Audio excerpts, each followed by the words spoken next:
MTS exam కి సంబంధించి question paper ఎలా ఉంది, ఈజీగా ఉందా, టఫ్ గా ఉందా, అండ్ కట్ ఆఫ్ ఎంత ఉండొచ్చు అనేది ఈ వీడియోలో క్లియర్ ఎక్స్ప్లెయిన్ చేస్తా. సో వీడియో ఇన్ఫర్మేషన్ అయితే మీకు చాలా అంటే చాలా యూజ్ అయింది. సో వీడియోని ఎక్కడ మిస్ చేయమాకండి, చివరి వరకు చూడండి. అండ్ ఫస్ట్ అయితే మీరు వీడియోని లైక్ కొట్టండి, ఎందుకంటే మీరు కొట్టే లైకే నాకు మోటివేషన్ ఇస్తుంది. మీరు లైక్ కొట్టారనుకున్నా. అండ్ ఎవరైతే నా ఛానల్ కొత్తగా చూస్తున్నారో వాళ్ళు తప్పకుండా నా ఛానల్ సబ్స్క్రైబ్ చేసుకోండి ఇలాంటి మంచి వీడియోస్ కోసం. నేను సబ్స్క్రైబ్ చేసుకుని పక్కన ఒక గంట సింబల్ ఉంటుంది, దాన్ని నొక్కండి. గుర్తుపెట్టుకోండి, గంట సింబల్ నొక్కితేనే నేను వీడియో పెట్టడంలో నా వీడియో మీ మొబైల్కి నోటిఫికేషన్ ఓపెన్ వస్తుంది. అదే తప్పకుండా చేయండి. సో ఇది క్వశ్చన్ పేపరు ఎంటీఎస్ కి సంబంధించి.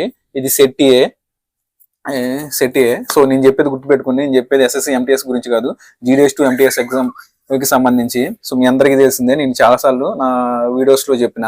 సో జీడీఎస్ గా అంటే జీడీఎస్ బీపీఎం అవ్వచ్చు, జీడీఎస్ ఏబీపీఎం అవ్వచ్చు, డాక్ సేవ అవ్వచ్చు. ఎవరైతే జీడీఎస్ జాబ్ లో జాయిన్ అయ్యారో వాళ్ళు 3 years రెగ్యులర్ సర్వీస్ కంప్లీట్ చేసుకుంటే వాళ్ళు ఎంటీఎస్ జాబ్ కి ఎలిజిబుల్ అవుతారని నేను చాలా సార్లు చెప్పిన. సో ఈ జీడీఎస్ టు ఎంటీఎస్ ఎగ్జామ్ అనేది ఈ 2026కి సంబంధించింది నోటిఫికేషన్ వచ్చింది. ఈ ఎగ్జామ్ రీసెంట్ గా అంటే ఎప్పుడు జరిగిందంటే జూలై నెలలో జరిగింది, అంటే 11/7/2026 ఆదివారం నాడు జరిగింది. సో దానికి సంబంధించిన క్వశ్చన్ పేపర్ ఇది. సో ఇప్పుడు గుర్తుపెట్టుకోండి, పోస్ట్ మ్యాన్ కి అండ్ ఎంటీఎస్ కి సేమ్ క్వశ్చన్ పేపర్ ఉంటుంది, వేరు ఉండదు. ఫస్ట్ పేపర్ అయితే సేమ్ ఉంటుంది. ఈ ఫస్ట్ పేపర్ అయితే మెరిట్ పేపర్, ఇది ఇద్దరికి సేమ్ ఉంటుంది. బట్ పోస్ట్ మ్యాన్ కి 3 పేపర్లు ఉంటాయి, ఎంటీఎస్ కి కూడా ఇద్దరికి 3 పేపర్లు ఉంటే ఒక పేపర్ తీసేశారు. సో ఇప్పుడు వాళ్ళకి 2 పేపర్స్ ఉన్నాయి. సో ఈ ఫస్ట్ మెరిట్ పేపర్ అయితే ఇద్దరికి సేమ్ ఉంటుంది. బట్ పోస్ట్ మ్యాన్ కి వచ్చేసి 150 మార్కులు ఉంటుంది, ఎంటీఎస్ కి వచ్చేసి 100 మార్కులు. సో దీన్ని మీరు చూసుకున్నట్లయితే ఇక్కడ చూడండి, ఇక్కడ ఏం రాశారంటే పేపర్ మీద limited department competitive examination for the promotion to the cadre of postman mail guard and MTS from the eligible officers of vacancy 2026 సంబంధించిన నోటిఫికేషన్ సంబంధించిన ఎగ్జామ్ ఇది. సో ఎవరికంటే జీడీఎస్ నుంచి ఎవరైతే postman mail guard 2 same క్యాటరే. So mail guard గురించి కూడా నేను ఒక వీడియో చేసిన, సో కావాలంటే నా ఛానల్లో ఉంది, చూడండి. సో మెయిల్ గార్డుకి అండ్ ఎంటీఎస్ ఎవరైతే ఉన్నారో, ఎంటీఎస్ ఎవరైతే రాయనుకున్నారో వాళ్ళకి. సో ఇక్కడ చూడండి, టైం వచ్చేసి 60 నిమిషాలు అని ఉంది. టైం వచ్చేసి 60 నిమిషాలు అండ్ మార్క్స్ వచ్చేసి 100 మార్కులు. అంటే 50 క్వశ్చన్స్ ఉంటాయి, క్వశ్చన్ వచ్చేసి 2 మార్కులు, అంటే 50 × 2 100 మార్కులు. సో ఇప్పుడు ఈ క్వశ్చన్ పేపర్ విషయానికి వస్తే, క్వశ్చన్ పేపర్ అనేది కొంచెం ఈజీగా ఉంది, మరీ అంత టఫ్ ఏం లేదు. సో కొన్ని కూడా లేదు, ఒక 2-3 క్వశ్చన్లు కొంచెం టఫ్ ఉన్నట్టున్నాయి.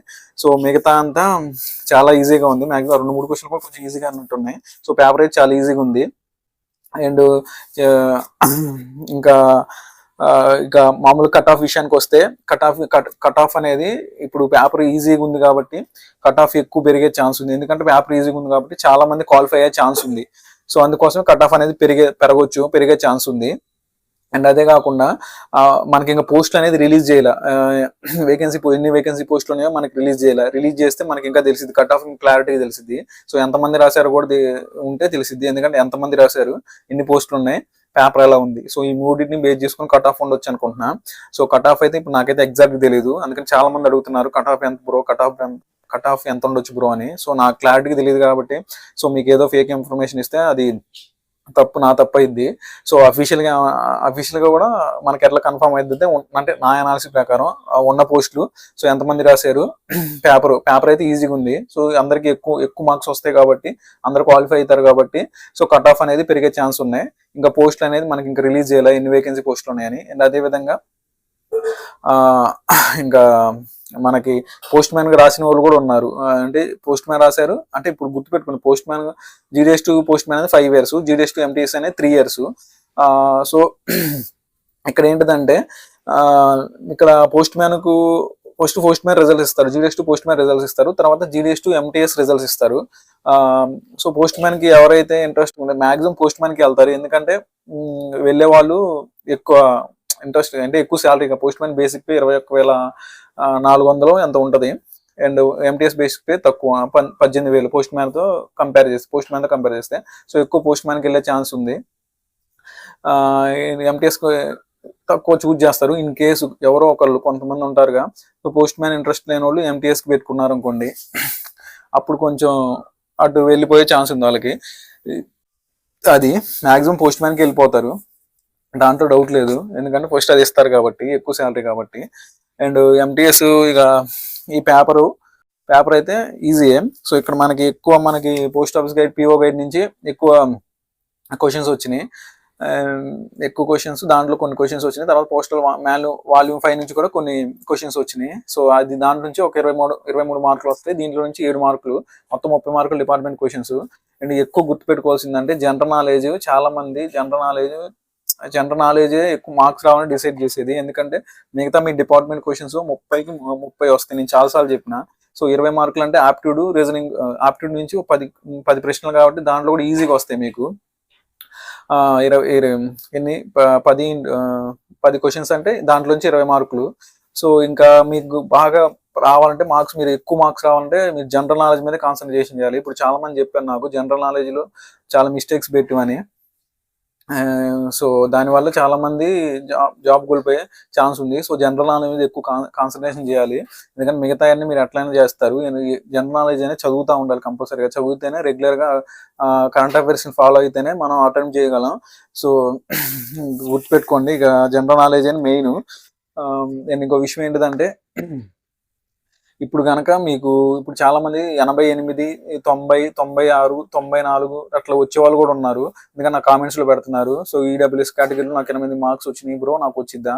అండ్ నాకు ఓసీ కేటగిరీలో 92 మార్క్స్ వచ్చినాయి బ్రో, వచ్చిద్దా అని ఇలా కామెంట్స్ పెడుతున్నారు. సో ఇక్కడ ఇంకో విషయం ఏంటంటే, ఫస్ట్ మీరు పోస్టులు చూసుకోండి. సో మీ డివిజన్ లో ఒకవేళ ఇన్ కేసు మీ డివిజన్ లో ఇప్పుడు సపోజ్ ఇప్పుడు ఖమ్మం డివిజన్ లో ఉంది అనుకోండి. ఖమ్మం డివిజన్ లో ఒక 5-6 పోస్టులు ఉన్నాయి అనుకోండి. సరే ఎంటీఎస్ గురించి చెప్తున్నా, లేకపోతే పోస్ట్ మ్యాన్ గురించి చెప్తున్నా. 5-6 పోస్టులు, పోస్ట్ మ్యాన్ అనుకోండి. 5-6 పోస్టులు ఉన్నాయి అనుకోండి. 5-6 పోస్టులు. సో కేటగిరీ వైజ్ గా ఎస్సీకి ఇన్ని పోస్టులు ఉన్నాయి, ఎస్టీకి 2 పోస్టులు, అట్లా కేటగిరీ వైజ్ గా ఒక 6 పోస్టులు ఉన్నాయి. 6 పోస్టులు ఉన్నప్పుడు సో మీ కేటగిరీలో కనుక మిస్ అయితే, ఇన్ కేసు ఓవరాల్ గా సర్కిల్ మొత్తంలో మీకే హైయెస్ట్ మార్కులు ఉంటే మీరు సర్ప్లస్ లిస్ట్ లో వచ్చిద్దని చెప్పిన. సో సర్ప్లస్ లిస్ట్ అంటే కూడా చెప్పిన. సో ఏంటిదంటే, ఫస్ట్ మెరిట్ లిస్ట్ తీసిన తర్వాత సెకండ్ మెరిట్ లిస్ట్ తీసేదాన్ని సర్ప్లస్ లిస్ట్ అంటారు. సో దాంట్లో మీకు ఒకవేళ మీకు ఇన్ కేసు పోస్టల్ సైడ్ రాకపోయినా ఆర్ఎంఎస్ సైడ్ లో కూడా రావచ్చు, మెయిల్ గార్డ్ గా అండ్ ఎంటీఎస్ గా. సో ఆ అవకాశం కూడా ఉంది. సో మీ ఆర్ఎంఎస్ జెడ్ డివిజన్ అంటారు దాన్ని. సో అట్లా కూడా వచ్చే ఛాన్స్ ఉంది. సో ఎందుకంటే చాలా మంది వెళ్ళారు. ఎందుకంటే ఈ పోస్ట్ మ్యాన్ కానీ ఎంటీఎస్ కానీ మిస్ అయినా ఆర్ఎంఎస్ లో మెయిల్ గార్డ్ గా వచ్చిన వాళ్ళు కూడా ఉన్నారు, అట్లా ఆప్షన్ పెట్టుకొని. సో మనం ఏంటంటే, మనం ప్రిఫరెన్స్ ఏదైతే ఇస్తామో మనం అప్లికేషన్ ఫిల్ చేసినప్పుడు దాని ప్రకారమే మనకి జాబ్ వచ్చే ఛాన్స్ ఉంటుంది. మనం ఏదైతే ముందు పెడతామో మనకు కనుక మెరిట్ ఉంటే ఆ ప్లేస్ వస్తుంది. ఇన్ కేసు లేకపోతే వాళ్ళు ఒక ఆర్డర్ ప్రకారం చూసుకుంటూ ఇస్తారు. ఏదేమైనా సరే, సో ఇప్పుడు రాకపోయినా నెక్స్ట్ టైం ట్రై చేయండి. బట్ ఇప్పుడైతే ఇంకా మనకేం తెలియదు కాబట్టి నేను ఇంకేం క్లారిటీ, ఇలా పోస్టులు అనేది తెలిస్తే క్లారిటీగా చెప్దాం అనుకుంటున్నా. సో అది పేపర్ అయితే ఈజీగా ఉంది. అండ్ కట్ ఆఫ్ అయితే కరెక్ట్గా అయితే నాకు తెలియదు, అందుకే నేను దీని గురించి డిస్కస్ చేయట్లేదు. కట్ ఆఫ్ అయితే నాకు పోస్టులు ఎన్ని ఉన్నాయో తెలిస్తే అప్పుడు చెప్పగలను ఇంత ఉండొచ్చని. సో ఈ వీడియోలో మిస్టేక్ ఉంటే చెప్పండి, సరి చేసుకుంటా. సో దీని గురించి ఏమైనా డౌట్ ఉన్నా సరే అడగండి, కామెంట్స్లో అడగండి, నేను రిప్లై ఇస్తాను. అండ్ ఈ వీడియో మీ ఫ్రెండ్స్ ఎవరికైనా యూజ్ అయిద్దని కూడా ఖచ్చితంగా షేర్ చేయండి. And thanks for watching my video.